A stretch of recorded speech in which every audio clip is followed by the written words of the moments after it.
In this country, an effort was made to set aside the foundation of our laws, the Constitution, with the result that the attempt, masked though it was under the face of idealism, was rebuked by the most impressive majority ever voted at an American election.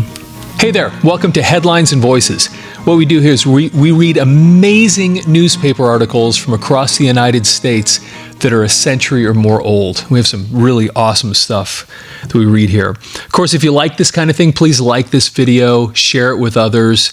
Of course, subscribe to our channel, and please leave comments below if you have specific topics or things that you're interested in, other things that we should be researching, or just things that you think about these, thoughts that you have about these articles we're reading. Please share them with us. So what we're going to read in this episode is from the New York Herald.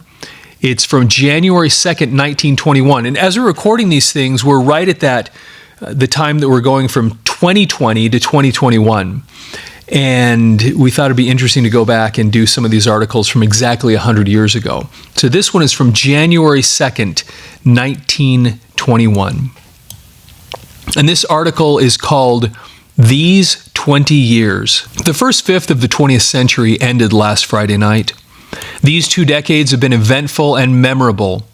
In certain lines of human activity, they have produced progress which will be of help to countless generations. If we could look into the school books of 1,000 years hence, it is unlikely that more than 2 events of the last 20 years would be found mentioned.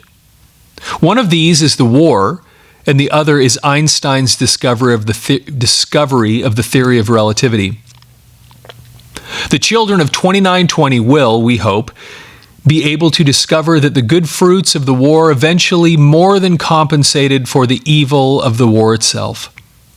And perhaps Dr. Einstein's discovery will, by that time, have led to new and interesting cosmic revelations. When a discovery is hailed as, quote, the greatest single achievement of the human intellect, unquote, as Einstein's work has been called by European admirers, it ought eventually to produce something to comfort and edify a world which gratefully remembers such minor thinkers as Aristotle, Archimedes, Newton, and Darwin. Possibly the war will have extended mention in the histories of 2920, not so much because it killed millions of men, but because it appeared to destroy almost entirely the superstition of kings.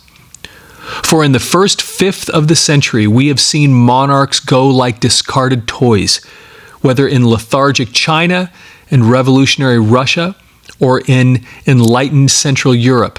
The action was the same, and how ingloriously the emperors went. But the years that saw so much disrespect for sovereigns saw also respect for law. Germany alone regarded international law as a scrap of paper and paid for this offense the price of losing the war. In this country, an effort was made to set aside the foundation of our laws, the Constitution, with the result that the attempt, masked though it was under the face of idealism, was rebuked by the most impressive majority ever voted at an American election. Socially, the world is looking at many experiments. If they had begun earlier in the century, we should possibly be able to appraise them better. In most of these experiments, usually described as, quote, great steps in democracy, we cannot but detect great steps toward the pocket of the other fellow. The secret of getting suspended, the sentence put upon Adam, has not yet been revealed. And when it says Adam here, I believe it means Adam from the Bible, the creation story. It's in all caps, A-D-A-M. Somebody must work, and no manifesto by Lenin will make a spear of wheat sprout from the earth.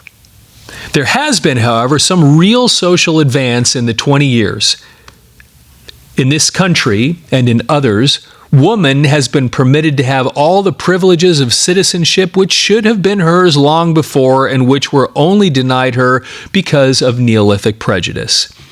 There has also been legislation, most of it conservative and practical, tending toward ameliorating the conditions of labor in general and of women and children in particular. This is real progress. Intellectually, except in a manifestation of the usual quality of common sense, the last 20 years have not risen to great heights so far as literature is concerned. We have no historians who compare with the splendid groups of the last century. There is scarcely a novel of the war that will be read 20 years from now. The novels of the moment are the transient and occasionally artistic output of the realists. Too many of the Englishmen write from the bleak Russian copybook. Our own young realists are busy showing us the soul of the Middle West. This, at least, is not Russian. Economically, the world finds itself badly upset. The pecuniary systems of nearly all nations, disturbed if not destroyed by the inflation of wartime, will require perhaps half of the third decade to readjust themselves. Even the United States, most fortunate of lands by reason of natural riches, finds itself in a slump caused by extravagance and false prices. In the matter of religion, the world is no worse off than it was at the beginning of the century.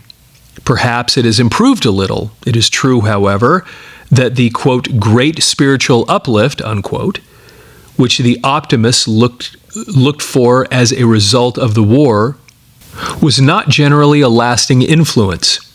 Yet in many individual cases, the elevating influences remain. It is likely, too, that the churches are in greater vigor than they were. They put themselves into the struggle with whole hearts. It is in the realm of science that the last 20 years shine brightest. The heart of man is not much softer than it used to be, as the war showed. The brain of man is no more efficient in its functions than it was when the pyramids were built. But the piling up of knowledge, the collation of facts, and the gradual improvement of existing things by the tireless experimenter have gone on magnificently. In these 20 years, we have seen the airship and the wireless in everyday use. The motor car has revolutionized transportation in peace and in war. And in the laboratories, man has done a great deal in the way of standing off death. He has cleaned up fever pest spots and made less terrifying some of the worst of diseases. Lest some reader remind us of an oversight, let us add that in the last 20 years, the poles of the earth have been disposed of.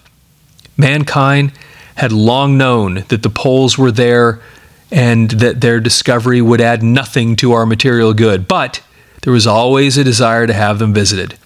Thanks to Peary and Amundsen, we know all about the poles that is worth knowing and can turn to more useful subjects. Not an utterly bad 20 years, nor yet a score that anybody would care to see repeated if the evil episodes had to be retained. Anyway, really liked that article. I thought that was really cool and hope you enjoyed that as well. And of course, if you liked it, please like the video and please share any comments and share it with other people too. And just to remind you, these videos are sponsored by Audio Mover. Audio Mover is the company that takes your old audio and videotapes and turns them into digital, your history, turns them into digital files so you have a permanent digital archive. And just go to audiomover.com and you can start your order there. And in checkout, if you type in the word headlines, you can get 15% off your order. Anyway, thanks for listening. Headlines and Voices is sponsored by Audio Mover, the company that takes your history, your old audio and videotapes, and converts them into digital. Visit audiomover.com to learn more. Headlines and Voices is a production of Thick and Mystic Media. Visit thickandmystic.com.